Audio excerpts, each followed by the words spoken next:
Shalom, saudaraku yang dikasihi Tuhan Yesus Kristus. Selamat Advent bagi kita semua. Firman Tuhan kembali akan menyapa kita lewat khotbah Advent kali ini, Advent yang keempat, yang diambil dari kitab Roma 1 ayat 1 sampai dengan ayatnya yang ke-7. Seturut dengan tema bagi kita, sambutlah Dia yang dijanjikan Allah. Roma 1 ayat 1 sampai 7, biarlah saya bacakan buat kita keseluruhan. Demikian firman Tuhan. Dari Paulus, hamba Kristus Yesus, yang dipanggil menjadi rasul dan dikuduskan untuk memberitakan Injil Allah. Injil itu telah dijanjikannya sebelumnya dengan perantaraan nabi-nabinya dalam kitab-kitab suci, tentang anaknya yang menurut daging diperanakan dari keturunan Daud dan menurut roh kekudusan dinyatakan oleh kebangkitannya dari antara orang mati, bahwa ia adalah anak Allah yang berkuasa, Yesus Kristus Tuhan kita. Dengan perantaraannya kami menerima kasih karunia dan jabatan rasul untuk menuntun semua bangsa supaya mereka percaya dan taat kepada namanya. Kamu juga termasuk di antara mereka, kamu yang telah dipanggil menjadi milik Kristus. Kepada kamu sekalian yang tinggal di rumah, yang dikasihi Allah, yang dipanggil dan dijadikan orang-orang kudus, kasih karunia menyertai kamu, dan damai sejahtera dari Allah Bapa kita dan dari Tuhan Yesus Kristus. Sampai sejauh demikian pembacaan firman Tuhan. Saudara-saudara yang kasih oleh Tuhan Yesus Kristus, kembali topik atau tema bagi kita pada minggu Advent ini, sambutlah Dia yang dijanjikan. Saya percaya bahwa kita sudah mempersiapkan berbagai hal untuk menyambut kedatangan Yesus, menyambut perayaan Natal dalam hidup kekristenan kita. Saya percaya hati dan pikiran kita sudah kita arahkan tertuju kepada Dia yang menjadi juru selamat kita. Ini Advent yang terakhir, saudaraku yang dikasihi oleh Tuhan Yesus Kristus, dalam menanti datangnya Yesus juru selamat itu. Advent keempat. Menjadi pertanyaan penting bagi kita hari ini, sudahkah kita mengenal Dia yang akan datang itu? Sudahkah kita mengenal yang mau datang itu, yang kita nantikan itu?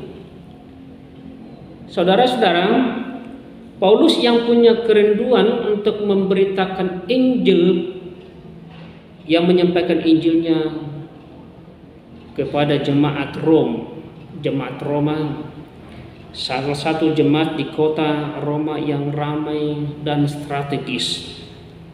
Dalam suratnya ini Paulus menyampaikan risalah teologianya sebagaimana juga dia sampaikan kepada jemaat-jemaat yang lain yang sudah ia injili. Ini terutama menyangkut Injil, menyangkut Tuhan Yesus. Siapakah Yesus ini? Siapakah Yesus yang sebenarnya? Surat ini penting sekali, saudaraku, sebagai upaya pencegahan sehingga iman orang-orang percaya, iman mereka tidak tercemar oleh kemajuan zaman. Yang saya katakan tadi bahwa Roma ini menjadi kota terkenal. Dan Paulus mengingatkan supaya mereka tidak tercemar oleh kemajuan zaman itu, maka mereka harus mengenal siapa Yesus itu. Karena itu satu topik yang langsung dibahas oleh Paulus pada perikop kita kali ini, yaitu tentang Yesus. Siapakah Yesus itu? Saudara-saudara yang kasih Tuhan Yesus Kristus, ini penting supaya mereka tahu, supaya mereka paham kepada siapa mereka harus percaya dan mempercayakan diri mereka, yaitu kepada Yesus yang menjadi juru selamat itu.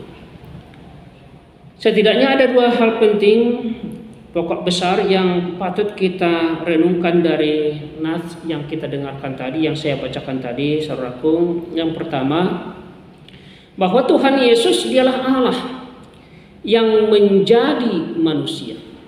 Allah yang menjadi manusia lahir dari keturunan Daud. Dan ini sudah lama dinubuatkan. Dalam ayat 3 tentang anaknya yang menurut daging diperanakan dari keturunan Daud. Ayat 2 sebelumnya dikatakan Injil itu telah dijanjikannya sebelumnya dengan perantaraan nabi-nabinya dalam kitab-kitab suci. Yang kedua, saudaraku yang kasih oleh Yesus Kristus, dari ayat 2 sampai ayat ketiga ini Paulus menerangkan kepada kita bahwa Yesus itu dialah benar manusia. Yesus itu benar manusia, lahir dari manusia, hidup sama seperti kita manusia yang lain juga. Yesus benar-benar 100% manusia, asli, original. Dia itu, namun Yesus itu suci. Dia tidak berdosa. Kenapa, saudaraku? Karena Yesus tidak lahir dari benih manusia, tetapi dikatakan dalam firman Tuhan bahwa Yesus itu lahir oleh karena Roh Kudus.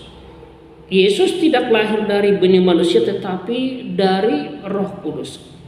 Kita tahu karena manusia itulah orang berdosa, maka benih manusia berdosa itu akan mewariskan dosa kepada keturunannya. Tapi Yesus tidak lahir dari benih manusia, tapi dari Roh Kudus. Sekaligus juga ini saudara yang dikasih oleh Tuhan Yesus Kristus, bahwa dalam Yesus ialah anak Allah dan juga menjadi 100% Allah, asli, original. Yesus adalah firman Allah yang sudah menjadi manusia. Yesus anak Allah yang sudah ada dari mulanya dan melalui dialah tercipta segala sesuatunya. Saudara-saudara yang dikasihi oleh Tuhan Yesus Kristus, inilah yang menjadi pusat sukacita kita dalam menyambut Natal. Pusat sukacita kita yang akan kita rayakan, yaitu di mana Allah mau menjadi manusia di dalam Yesus Kristus. Karena melalui cara itu tersedia keselamatan bagi kita, dan bukan hanya bagi saya, bagi kita semua, tapi bagi seluruh dunia. Keselamatan bagi seluruh dunia sudah tersedia, dan hanya ada dalam Tuhan Yesus kita menemukan keselamatan sempurna. Sekali lagi, hanya di dalam Yesuslah ada keselamatan sempurna, tidak ada dalam agama yang lain. Sekarang menjadi pertanyaan bagi kita, apa hebatnya kalau Yesus itu adalah Allah yang menjadi manusia? Apa hebatnya Yesus itu kalau Yesus itu adalah Allah yang menjadi manusia? Yang pertama, kalau Tuhan Yesus menjadi manusia, dia tidak berdosa.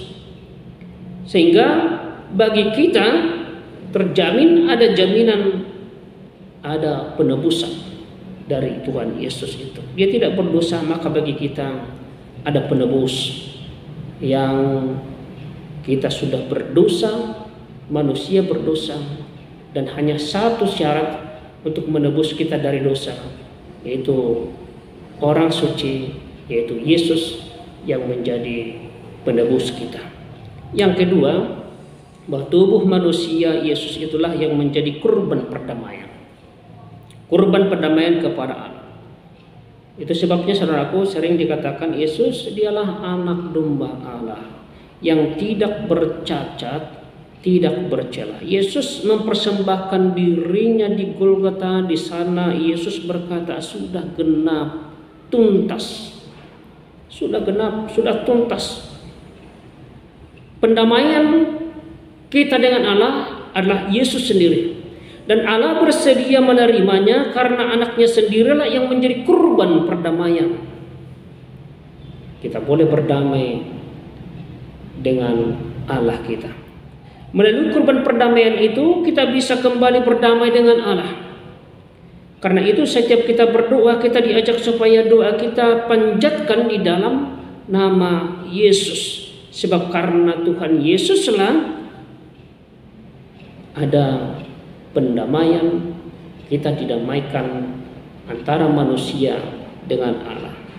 Karena Tuhan Yesuslah doa kita sampai dan didengarkan Allah itu. Yang berikut saudaraku yang kasih oleh Tuhan Yesus Kristus, melalui Tuhan Yesus tersedia jalan untuk kembali kepada Allah. Kita tahu karena dosa manusia itu tercerai dari Allah, terpisah dari Allah. Ada jurang yang memisahkan antara Allah dan manusia itu. Ada jurang, ada pemisah. Jurang yang tidak bisa kita seberangi.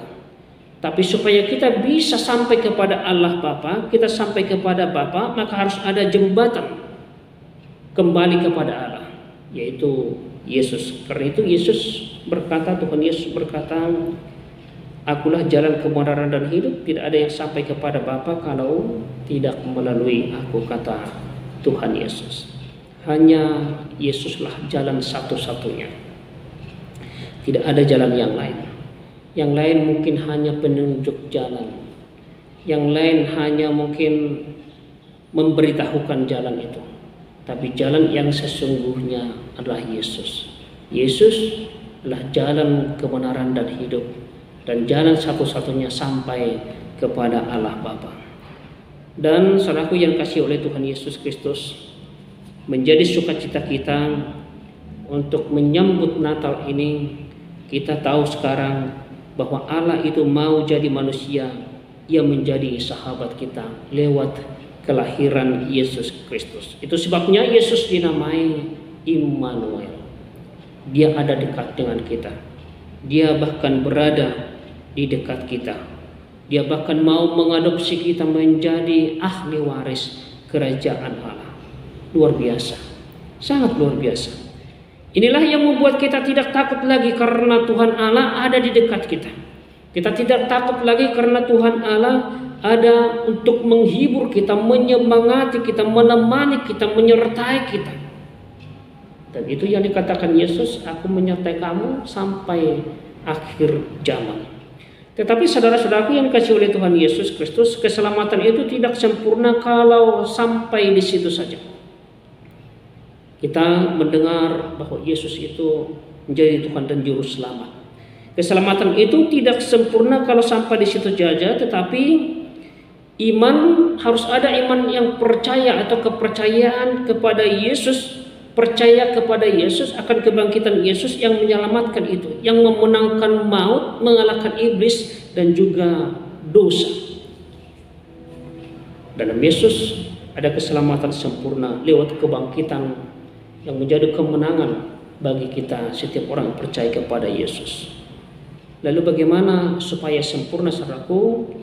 Harus percaya bahwa Yesus itulah Tuhan dan Juru Selamat kita.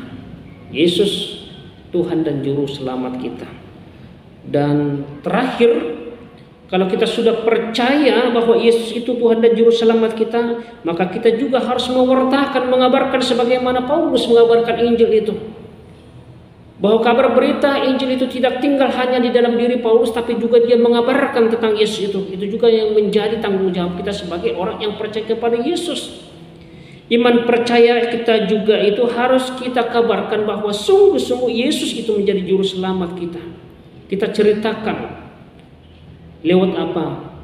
Lewat perbuatan kita, perkataan kita, keteladanan kita, supaya banyak orang yang diselamatkan, supaya semua selamat. Saya katakan tadi dalam firman Tuhan ayat 5 sampai dengan ayatnya yang ke-6, dengan perantaraannya kami menerima kasih karunia dan jabatan rasul untuk menuntun semua bangsa supaya mereka percaya dan taat kepada namanya. Kamu juga termasuk di antara mereka. Kamu yang telah dipanggil menjadi milik Kristus. Artinya setiap orang yang percaya dipanggil menjadi milik Kristus. Dan sekali lagi bukan hanya milik Kristus, kita juga harus mewartakan Kristus, mewartakan keselamatan itu bagi sekeliling kita. Saudara-saudaraku yang dikasihi oleh Tuhan Yesus Kristus, maka firman hari ini kembali mengingatkan kita untuk menyambut Yesus yang dijanjikan itu. Maka kita harus percaya kepada Yesus dan menerima Dia menjadi juru selamat kita, Tuhan dan juru selamat kita. Dan ini boleh kita share, kita bagikan, kita beritakan bahwa Yesuslah satu-satunya sang juru selamat yang menyelamatkan kita, menyelamatkan dunia ini. Mari sambut Yesus yang dijanjikan itu. Tuhan Yesus memberkati kita semua. Amin.